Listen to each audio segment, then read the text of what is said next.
Welcome to today's ADA National Network COVID-19 special session. I'm Louis Kraus from the Pacific ADA Center, your moderator for this session. This webinar is brought to you by the Pacific ADA Center on behalf of the ADA National Network. The ADA National Network is made up of 10 regional centers that are federally funded to provide training, technical assistance, and other information as needed on the Americans with Disabilities Act. You can reach your regional ADA center by dialing 1-800-949-4232. Real-time captioning is provided for this webinar. The caption screen can be accessed by choosing the CC icon in the meeting control toolbar. To toggle the meeting control toolbar permanently on, press the Alt key on your keyboard. As always in our sessions, only the speakers will have audio.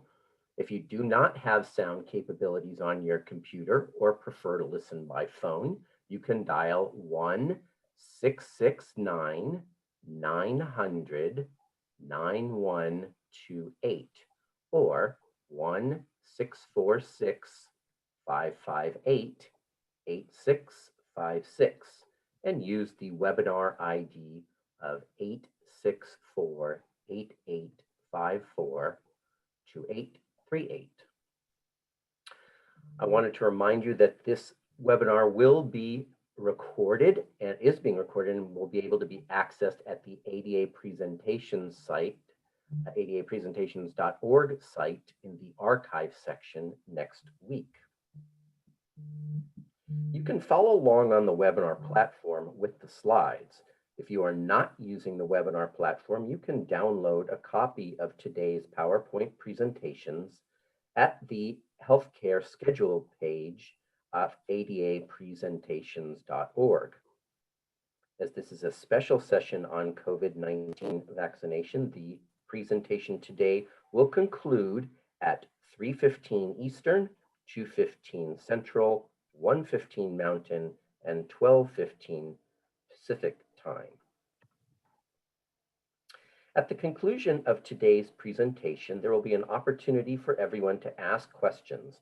You may submit your questions using the chat area within the webinar platform. The speakers and I will address them at the end of the session, so feel free to submit them as they come to your mind during the session.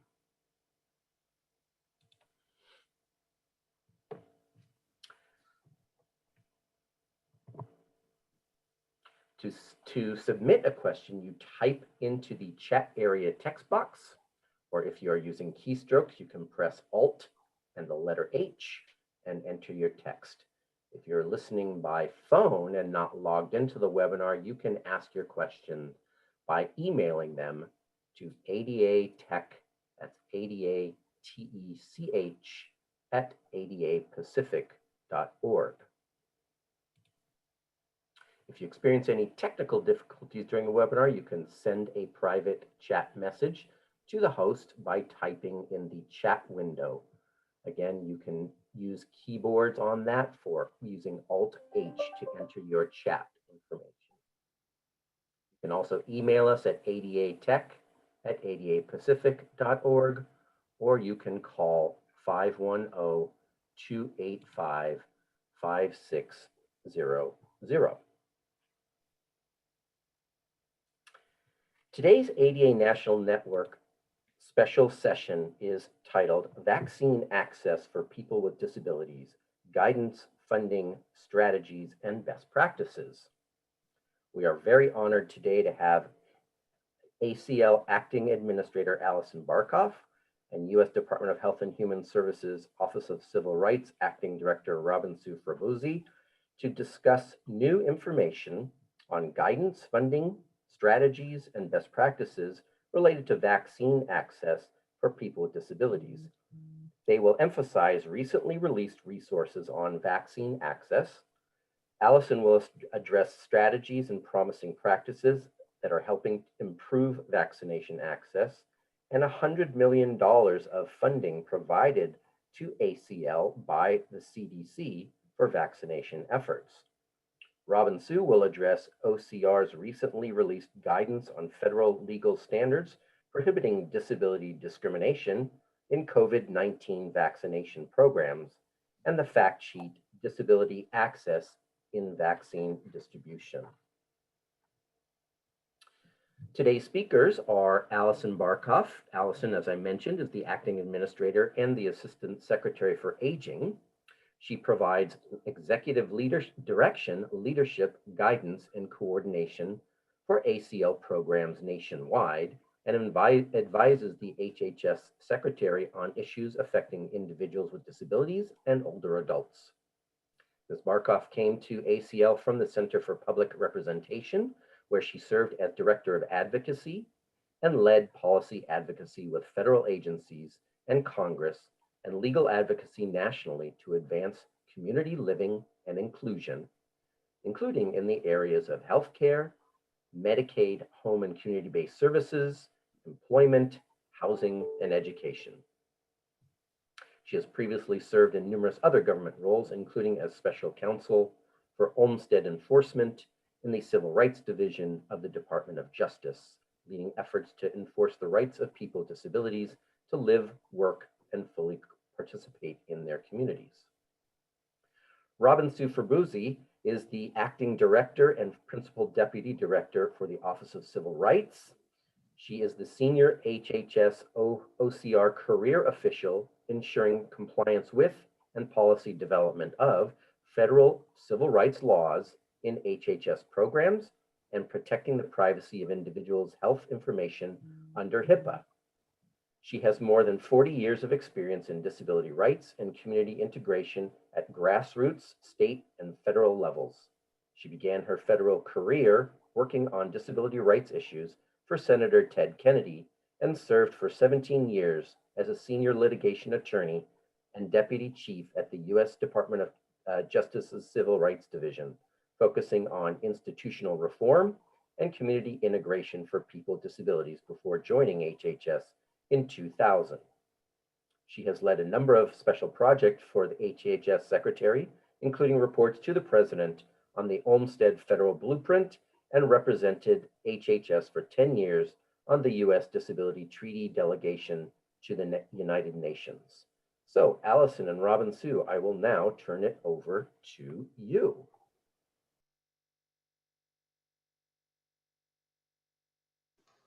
Thank you. Can you hear me okay?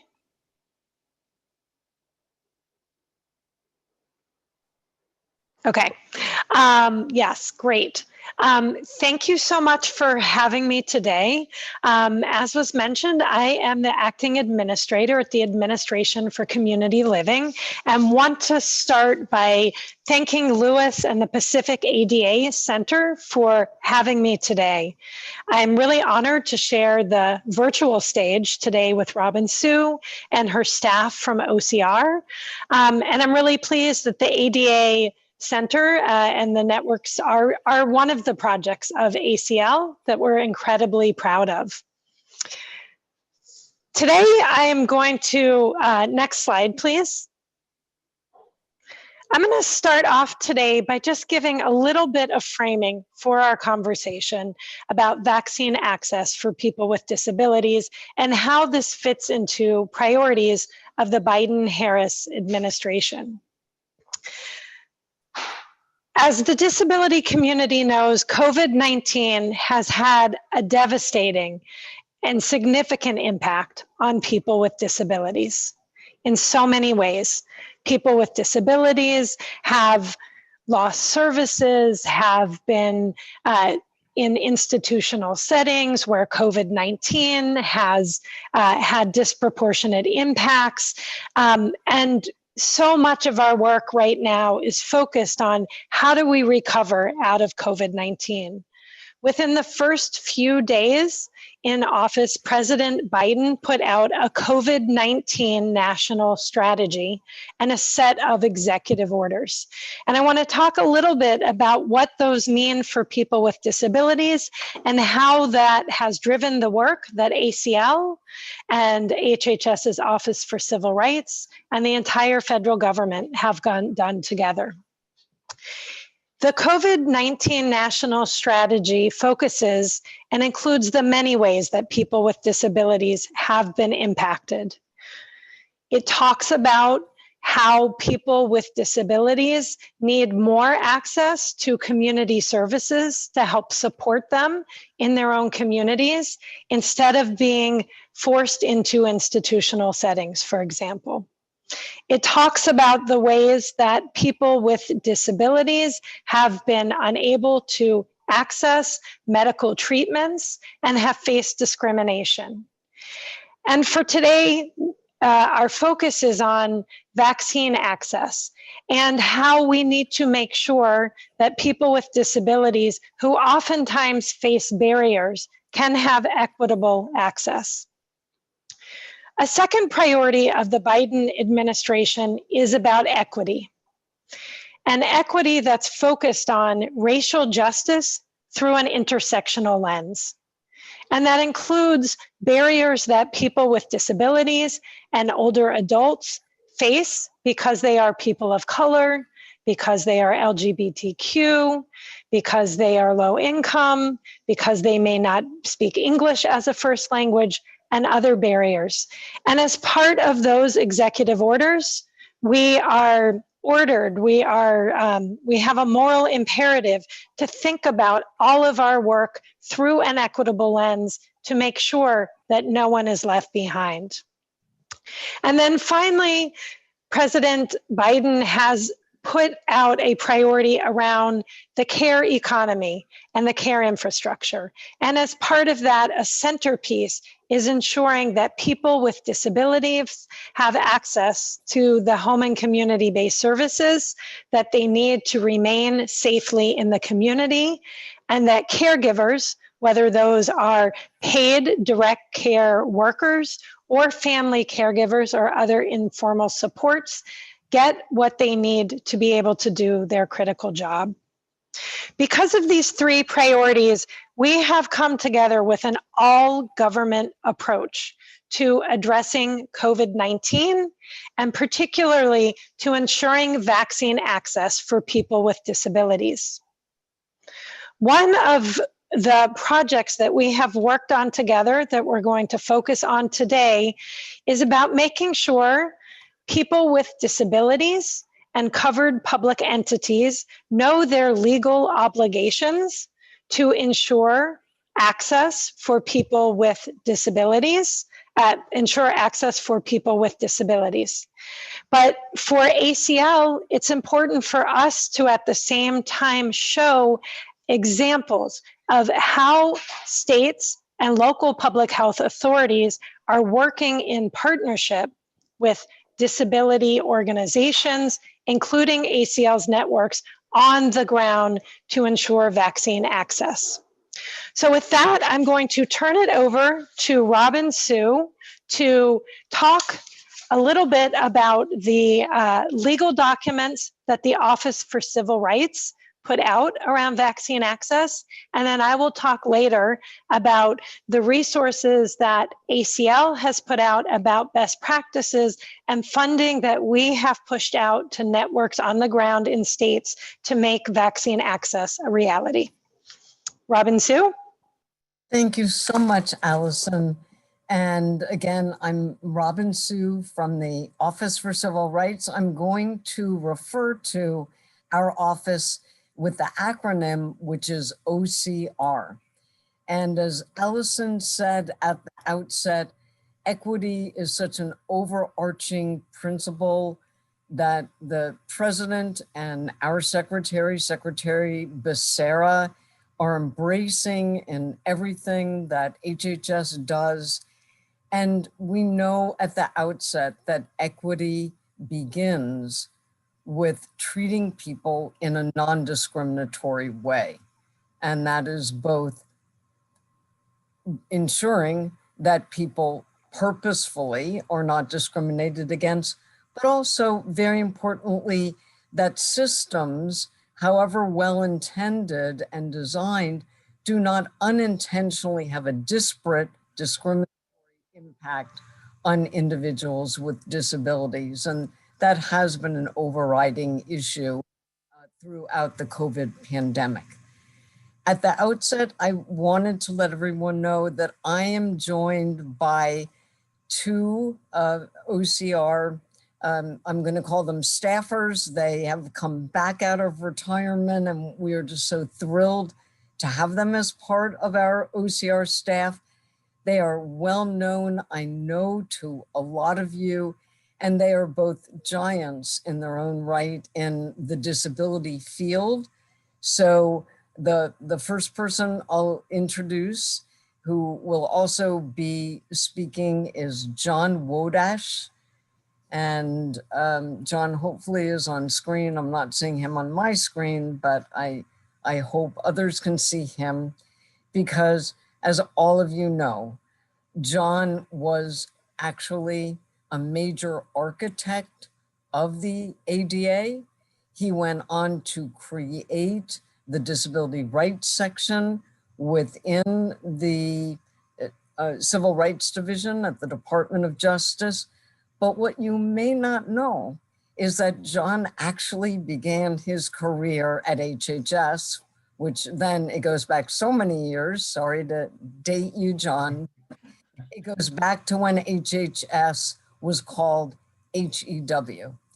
And there, similarly to when he wrote the ADA, he was a major drafter of Section 504 of the Rehabilitation Act, and then went on to lead implementation at HEW. So we are so thrilled to have him with us on our staff, and he has been invaluable, along with another disability giant, Eileen Hanrahan, who has dedicated her career as well to civil rights issues with a focus on disability issues, going back to the US Commission on Civil Rights, then many decades at Department of Education, Office for Civil Rights.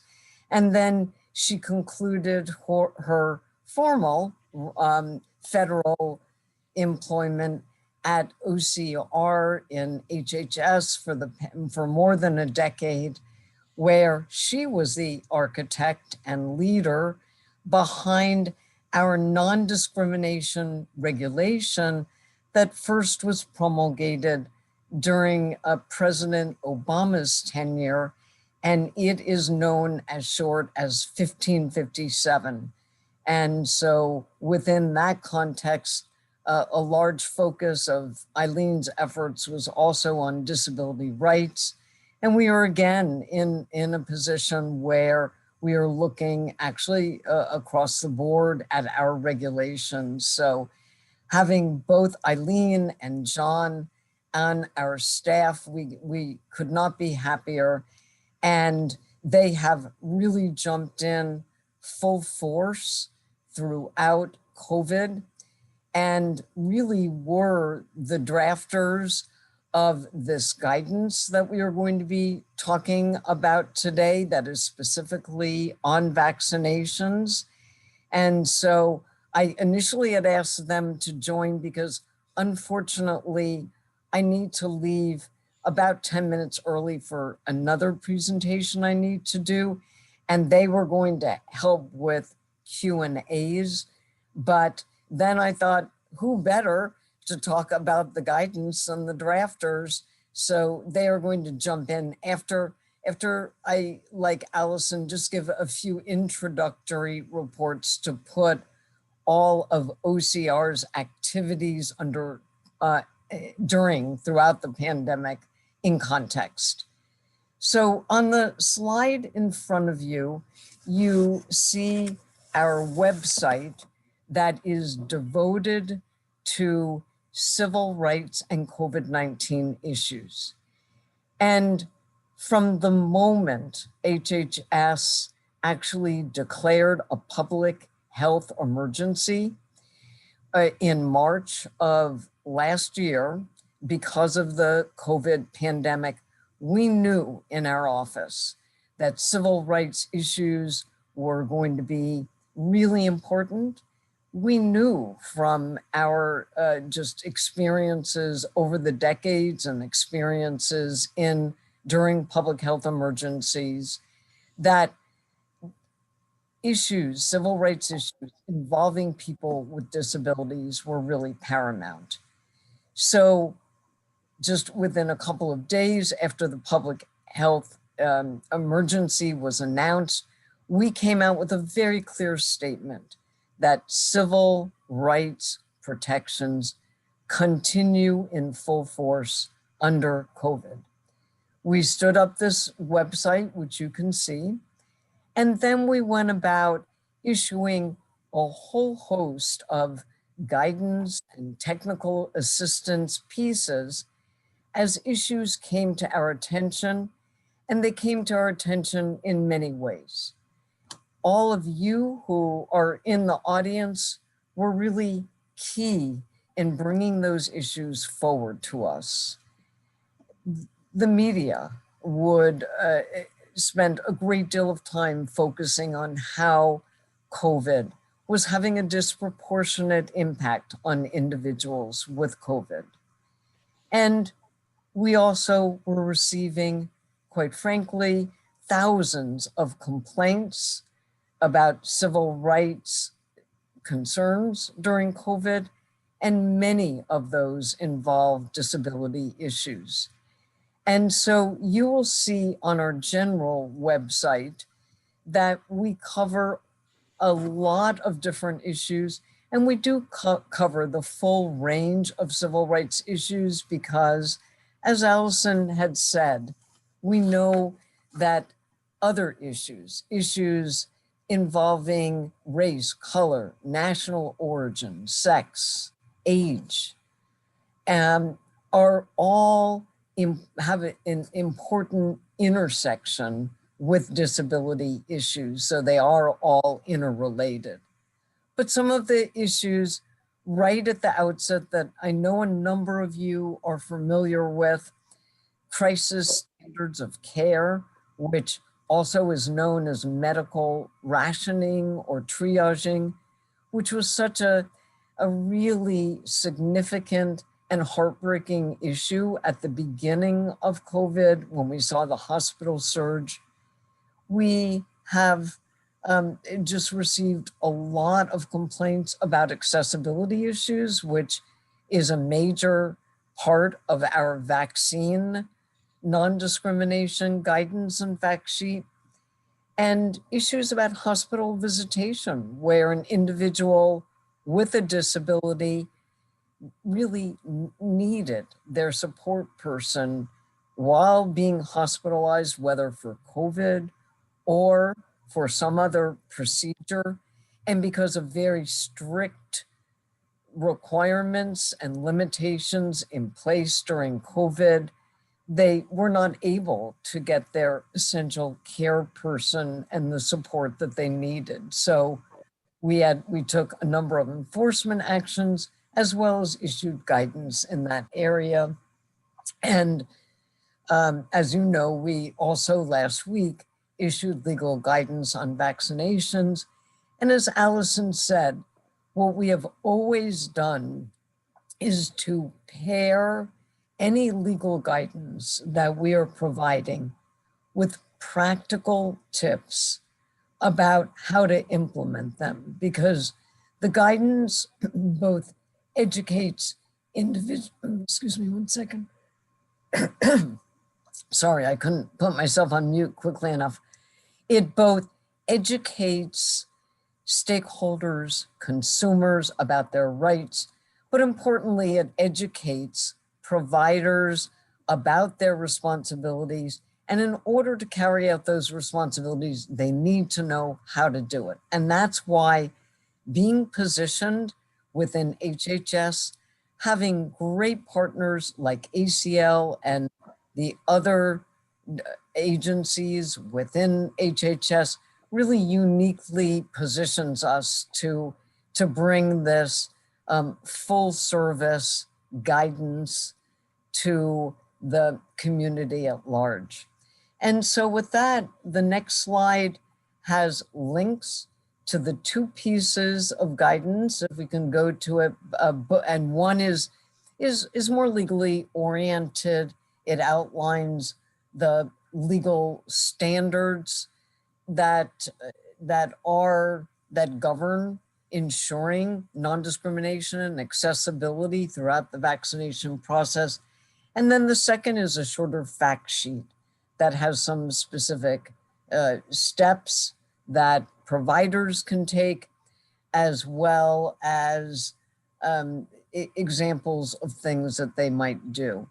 And so with that, I'm turning the virtual microphone happily over to my good friend and colleague, John Wodash, to talk about aspects of the guidance that address both administrative barriers as well as reasonable modifications.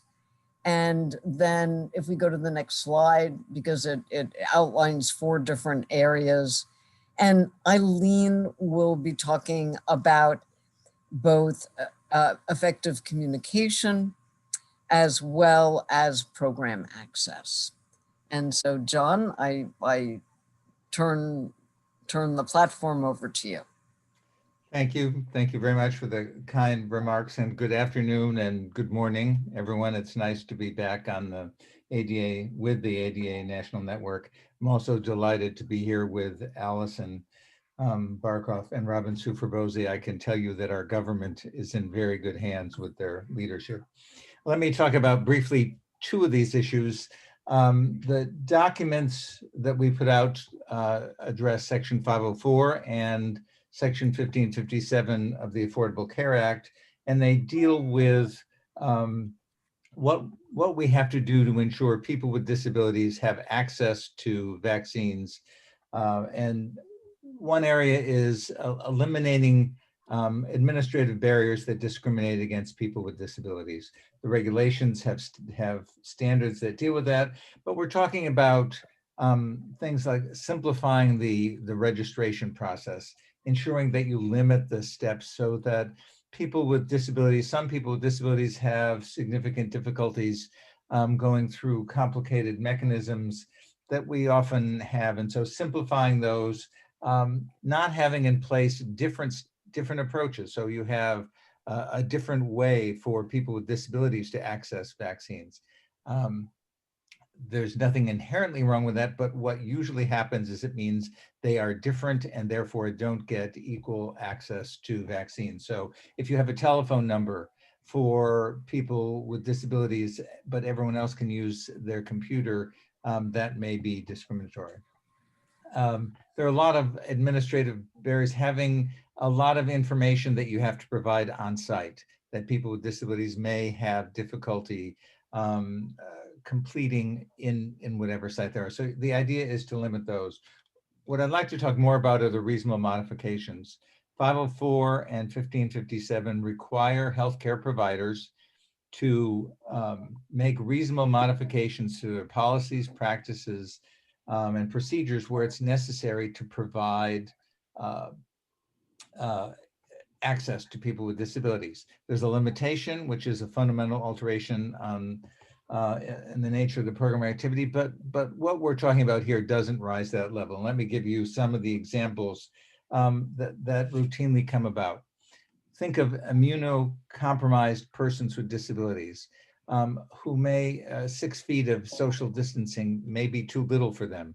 Or we may be talking about people who are homebound and can't get to a site. So it may be required to provide vaccination to them in their homes. The ADA that would be a reasonable modification of policies. If a healthcare provider has a policy of no one can accompany a person with a disability, that would have to be modified to allow a designated support person to assist the person with a disability at the vaccination site. Another difficult issue I think you've all dealt with are people who have difficulty wearing masks because of their disability. There are modifications that healthcare providers have to deal with here. It may be, the ultimate may be providing the vaccination outside the site, curbside, or it may be providing the vaccination at their home, or it may be simplifying the process so that a person who has difficulty wearing a mask is in the facility for as limited a time as possible. A couple other reasonable modifications come from our voting access that have been in place. A lot of these places where you get vaccinations have long lines. Some people with disabilities are going to have difficulty standing in these long lines. So providing seating or accommodations to them to deal with that issue would be required. Similarly, if you're in an area where you have extreme heat or extreme cold, and you may have people with disabilities who, because of their disability, have sensitivity to those conditions, you may have to provide seating inside. In both of those situations, that doesn't mean they have to jump the line. You can keep in track of where they were in line and just provide their vaccination when they would have ordinarily received it, just providing them accommodation to those issues. And the last one I will talk about, I experienced this when I got my vaccine, that you may have people who have to fill out forms right there at the vaccination site. It's very important to provide assistance to people who need help in providing those. So it's a wide range of reasonable modifications. And I'll now turn this over to Eileen to talk about a couple other issues. Okay, thank you, John. Thanks, Robinsue. So I'm going to talk about a couple of legal obligations that I think are probably familiar to many or most of you, starting with the duty to ensure effective communication with people with disabilities, and related to that, the obligation to provide appropriate auxiliary aids and services to people with disabilities. So these really date back quite some time to when John was drafting the Section 504 regulation. And over time, the array of choices that are available to covered entities to provide for people with disabilities has really changed and improved and grown, partly as a result of changes in technology. So for example, people who are deaf or hard of hearing may be looking at needing an in-person interpreter or possibly video remote interpreting for telephonic communication, perhaps telecommunications relay services or video relay services. Of course, we're familiar with captioning as we are at the moment. And for people who are blind or have low vision, of course, the more familiar large print and braille formats are still with us, but changes in technology there too have really opened up quite a few opportunities for people who are able to use assistive technology to have access to a computer, for example. And as those things have become central to our life, the web access is particularly important. So I just wanted to give by way of example, if you have a registration process, including information collection process that's typically part of that, very important that that process is equally available to people with disabilities as it is to people without disabilities. So if one is using a website for registration, we have said that it is necessary that the website is accessible. So to explore a little bit more, an example that John was using, if you have a person who is blind and is not able to use the website to register because of a disability and their assistive technology, screen reader software may be incompatible with, or the website is really incompatible with the software, I should say, it would not be appropriate to direct that person to use a telephonic process. As I'm sure many of us can remember, just trying to get through on a telephone, particularly in the early days when the vaccines were becoming available, often resulted in a 2-hour hold. And we know that oftentimes these appointments were gone within minutes that they became available. So in this instance, really redirecting a blind person to use a telephonic process when everybody else can use a web-based process may impermissibly result in the denial of that person's opportunity or a delay in that person's opportunity to have an appointment. So while all these choices have changed over time, the fundamental legal obligation is really still the same, and that is that the covered entity has a duty to provide an effective auxiliary aid and service that meets the needs of that specific individual with a disability. So I do want to move on in the interest of time to talk a little bit about program access as well. And this is very important. A lot of times we think of it in terms of physical access or architectural access, but it's really a bit broader than that. So legally, the way it would be framed is that a person with a disability cannot be denied access because the program as a whole is inaccessible. So you may have a vaccination program where they have one site, or they may have more than one site to get a vaccination. And some of these sites may be inaccessible to persons with disabilities. So a covered entity could still ensure that its program as a whole is accessible by looking to some alternative approaches to providing access. So there may be a nearby site that is available to that person that the covered entity has that's not too far away. So it's comparable in terms of geography and the types of services that are available there. They could also look to doing curbside vaccination, where the person would say just drive up in a car or even just walk up and get a vaccination outside of an inaccessible facility.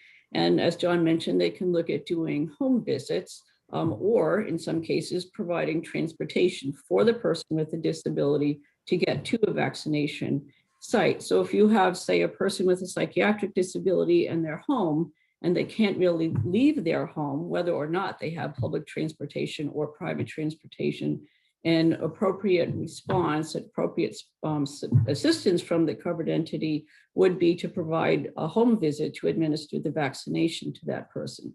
Or you may have a person with a mobility impairment and perhaps they don't drive and they don't have access to public transportation, and there's only some sites that are only available through travel. So an appropriate response for the covered entity in that circumstance would either to do a home visit, or they could provide for transportation for that person to come to the accessible site. And I want to touch on something going back to what Alison mentioned, and that is the intersection of some of these populations that we serve, people with disabilities as well as other underserved populations. So this particularly comes up in looking at siting for vaccination administration.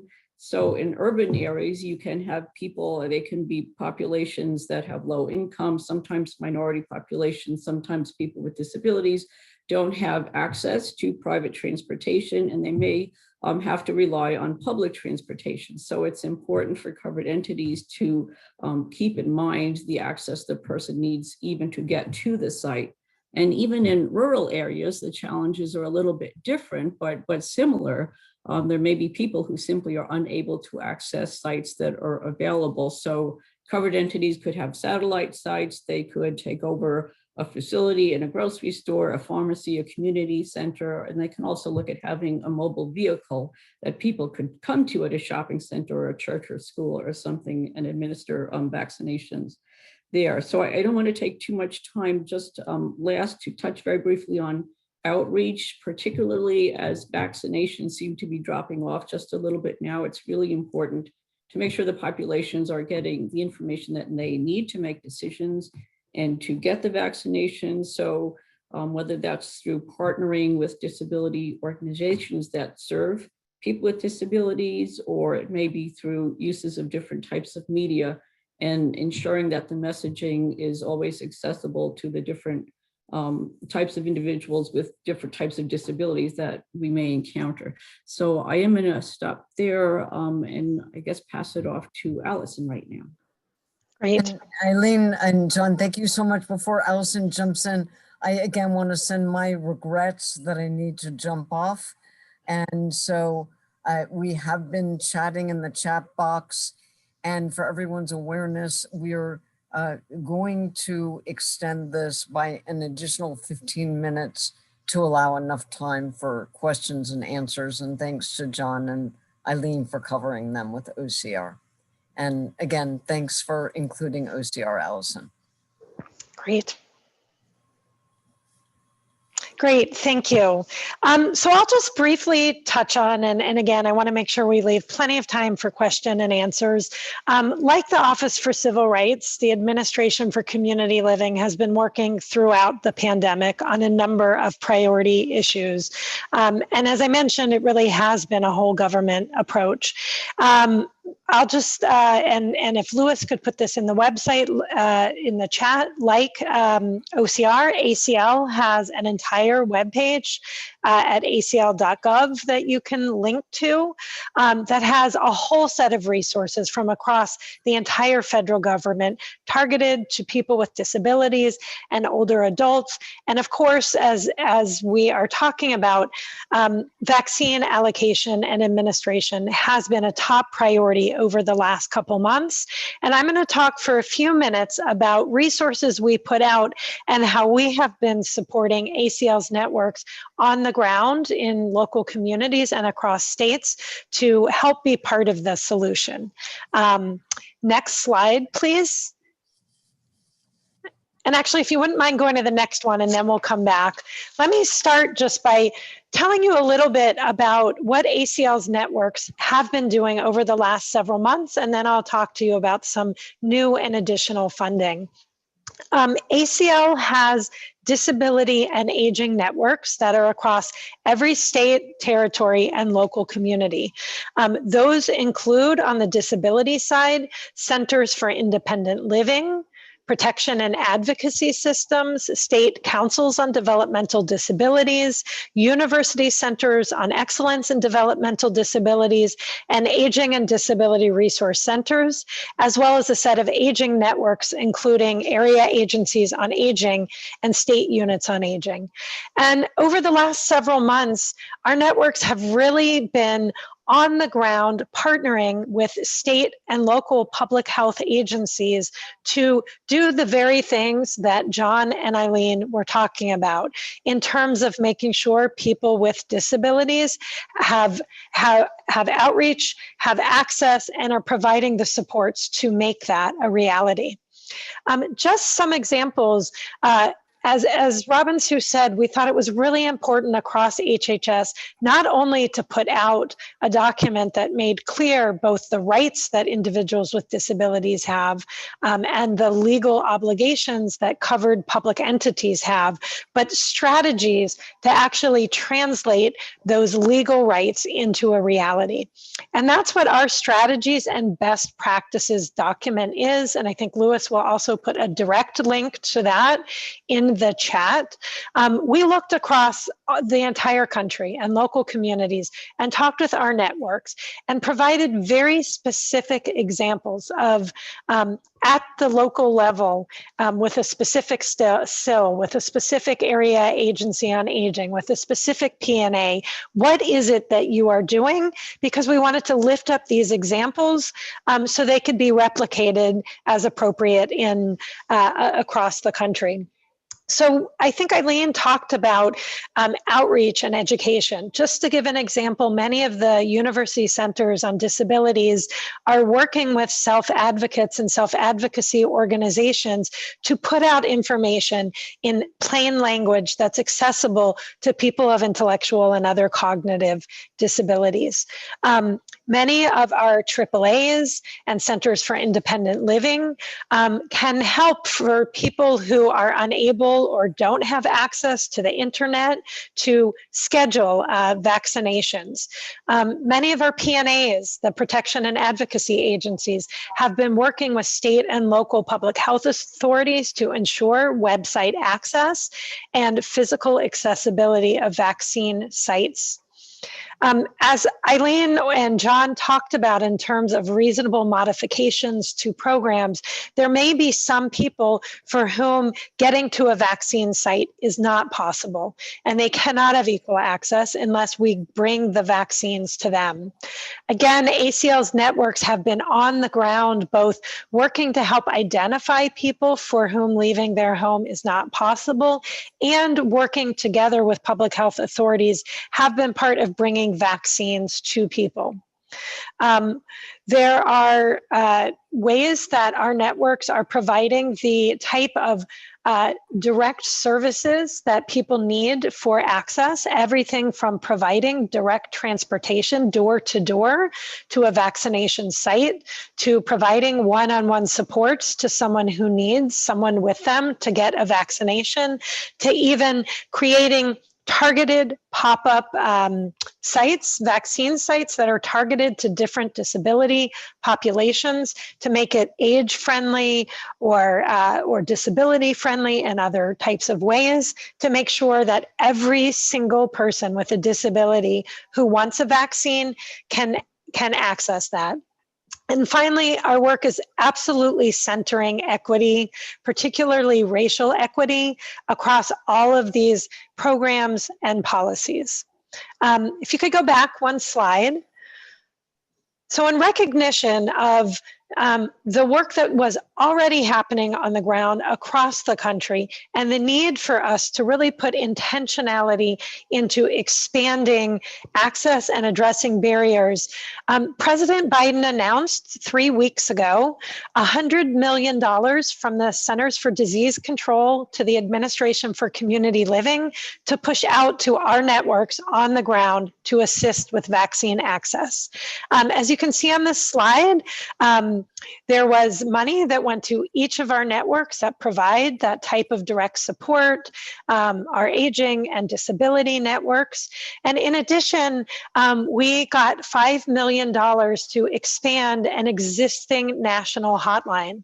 Well before COVID-19, ACL had a hotline called Elder Care Locator that helped older adults connect with resources in their own local community.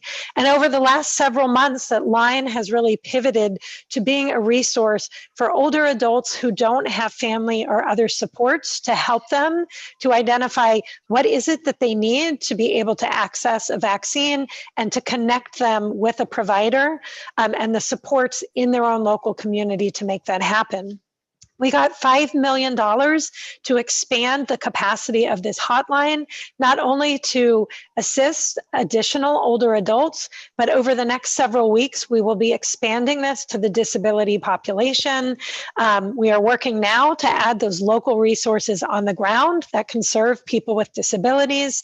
And we will be sharing broadly, probably in the next 2 weeks or so, a new name and number that will take you to the call-in center. I know Elder Care Locator is not the language that will resonate with the disability community, but we are really excited to have a central resource to help people navigate. And with that, I will, if you could put it to the last slide, we can open it now for questions and any comments. And if you want to go to the last slide, great, thank you. All right, thank you so much, Alison, Robinsue, John, and Eileen. And so this is the time, all of you who are here, to submit your questions in the chat window if you have not already, and we'll get to those as we can. And thank you so much for the speakers for adding an additional 15 minutes here of availability. Okay, so the first question came in early and may have been answered, but I think it's a good one to follow up with anyway. And here it is. We continue to hear about language access challenges at pharmacies across the country, in particular challenges with pharmacies providing ASL interpretation and spoken language interpretation during a vaccine appointment. Are there any national efforts to address this? There appears to be a disconnect between what national pharmacy chain websites state about language access and what people are experiencing at their local pharmacy. And lastly, many vaccine registration websites across the country do not ask or allow an individual to indicate that they have an accommodation need or language access need. Is there any national guidance on this? Well, I'll just say we did in OCR, this is something I think that you could find on the website that Robinsue had included early on in the slides. We have issued some guidance on access for persons with limited English proficiency, as well as for persons with different types of disabilities that may affect communication. So, it clearly is the policy that services have to be provided. So we in HHS and OCR, we would cover any recipients that receive funding from HHS, as well as any health programs that are covered under Section 1557. So we may not have jurisdiction over all of these entities, but many of them we do. And as I'm sure John can also point out, that those national chain pharmacies are likely covered as Title III entities under the ADA. This would also have some responsibility here. So, we've heard of these issues over many years, not just around COVID-19, and have worked with different pharmacy chains to try to use more friendly ways to communicate with individuals, such as labeling on bottles, which is a little bit, of course, different from administering vaccines, but a lot of the underlying principles are still the same. So there would be an obligation to provide interpretation, whether that would be for a person with limited English proficiency or a person who's deaf or hard of hearing. And we generally have followed up on these issues through case investigations. We do have authority to initiate compliance reviews if there is a sense that there is a larger problem that we need to address and that isn't being addressed through the complaint process. So, I would encourage anybody that has specific concerns that they can raise to contact us either through one of these addresses, or we also have a portal on our website that you can use to file a complaint. But we appreciate you bringing to our attention that these are continuing to be concerns for folks. All right, we'll go on to the next question. Given current universal eligibility for vaccines, is it impermissible for a vaccine provider to offer outreach to a segment of the disability community, e.g. IDD clinic, or some persons with comorbidities in their patient population, but not all comorbidities? I'll start with an answer. Not at all. Our goal is for every person with a disability in this country who wants a vaccination to get one. As long and singling out different avenues to reach specific types of persons with disabilities, I think is essential if you're going to get to, because you're going to have people who are homebound, you're going to have people with psychiatric conditions who may be in different physical locations. Reaching out to them and providing avenues of reaching them is important. I think the goal here is to have many ways to reach people with disabilities. And and singling out one segment of people with disabilities by itself is not a violation. We should be doing that for all segments of the community. All right, next question. Can you speak for a minute about providing ALDs at mass vaccination sites and possible resources?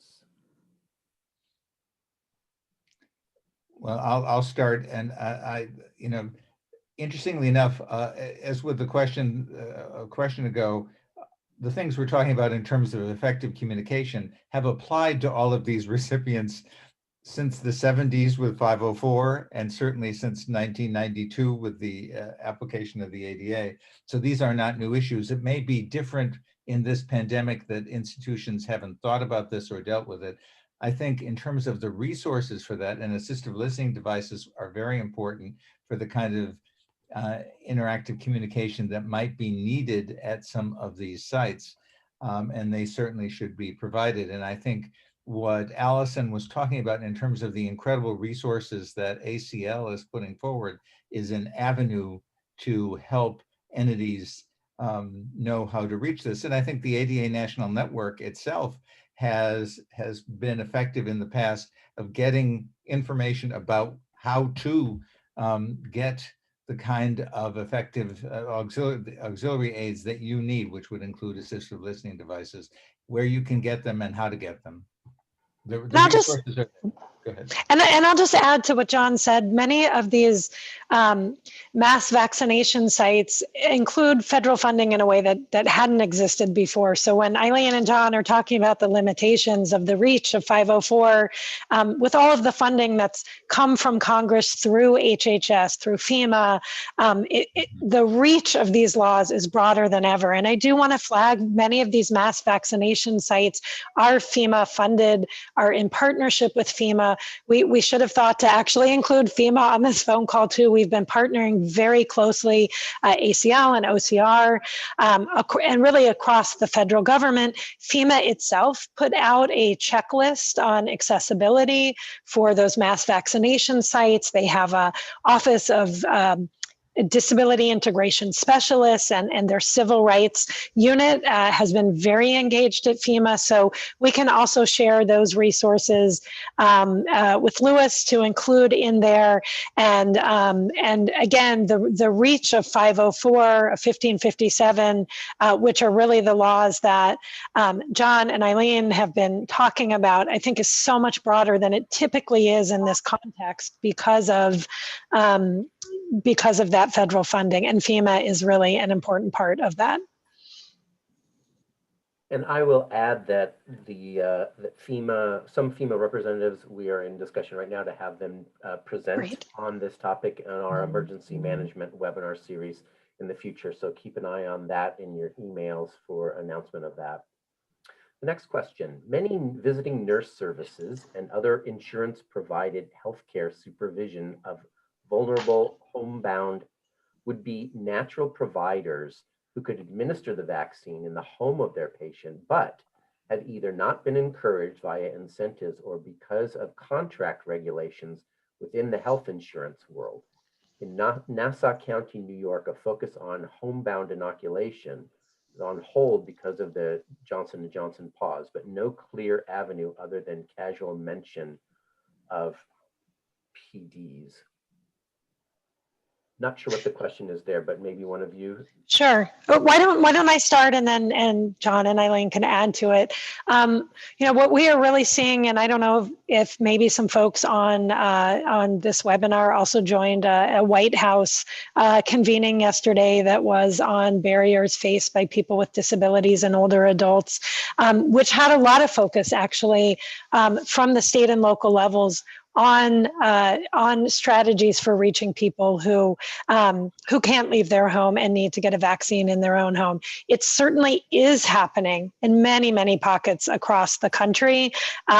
I'm happy to connect offline if there's some particular barrier in Nassau County, but we heard yesterday from visiting nurses that were partnering at the end of the day with federally qualified health clinics for any extra doses, and they had a whole list of homebound people, that's the term that they use, and literally would go at the end of the day and start going to those locations. We've heard about using police departments, emergency emergency vehicles. And so I think there's a lot of creativity that's happening at the local level, and we're going to start seeing more and more of that. With the numbers that we've seen of older adults who are vaccinated, I think we are starting to plateau, and I think the concern now really is we are going to need to reach out to and really do some of that intensive work to reaching people in their own homes if we are going to hit the kinds of levels that we're going to need to hit. Okay, and this question, I think, again goes to you, Alison. Will the new version of the elder care locator include direct sign language resources? Yeah, so we are working now with figuring out every way to make this as accessible, certainly meeting federal guidelines, but going above that. So I will have to get back to you. I'm happy to get your email about what what specific types of accessibility we will have, but our goal is absolutely to make it accessible in lots of different ways. We are connecting with, and I think the CDC at some point will be having kind of a broader national hotline, and we really will be a place where if anyone calls that who needs additional support, we'll be able to be kind of sent to our resources to provide that more intensive support, and we are looking at really every option to make it accessible to folks. So happy to get that email and reach back to you with a definitive answer about what specific resources we will have in terms of accessibility. Okay, in respect to all of your time, we're going to end the question and answer period now, and we realize that many of you may still have questions for our speakers, and apologize if you did not get a chance to ask your question or have your question asked. You have the contact information there on the screen, aclinfo@acl.hhs.gov, questions to Alison's shop, or you can go to ocrmail@hhs.gov for the Office of Civil Rights questions. And you can also, if they are questions around the Americans with Disabilities Act and how this applies, any of this applies to that, you can call your regional ADA center at 1-800-949-4232. You will receive an email with a link to an online session evaluation. Please complete that evaluation for today's program, as we value your input and want to demonstrate the importance to our funder. We want to thank all of our speakers here today for sharing their time and knowledge with us. And a reminder that today's session is being recorded. It will be available for viewing next week at adapresentations.org in the archive section, as will a transcript, and all the resources that you will need will be there. I also want to point out, as I was mentioning in an answer with Alison previously, that the Pacific ADA Center hosts 2 webinar series on behalf of the ADA National Network. This one is the healthcare and the ADA, and it's intended to share issues and promising practices in healthcare accessibility for people with disabilities. And the series covers physical accessibility, effective communication, and reasonable modification of policy issues under the ADA. And those monthly webinars occur on the 4th Thursday of the month at 2:30 Eastern, 1:30 Central, 12:30 Mountain, and 11:30 a.m. Pacific time. And the second one is Emergency Management and Preparedness webinar series, which shares issues and promising practices in emergency management. And those monthly webinars occur on the 2nd Thursday of the month at those same times. So upcoming sessions are available at adapresentations.org under the Schedule tab, and follow the appropriate section for either healthcare or emergency management. And by being here, you are on the list to receive notices for future webinars, and those notices go out 2 weeks before the next webinar and open that webinar to registration. Watch your email 2 weeks ahead of the announcement for the opening of registration for our next session. Thank you all for attending today's session. Thanks again to all of our speakers. We're very honored to have you here. It was a wonderful presentation, and the recording will be available. And so have a great rest of your afternoon, everyone. And we'll sign off here. Thank you. Thank you. Bye.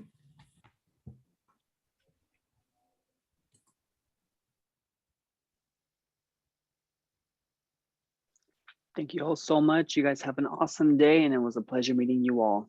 Take care. Thanks.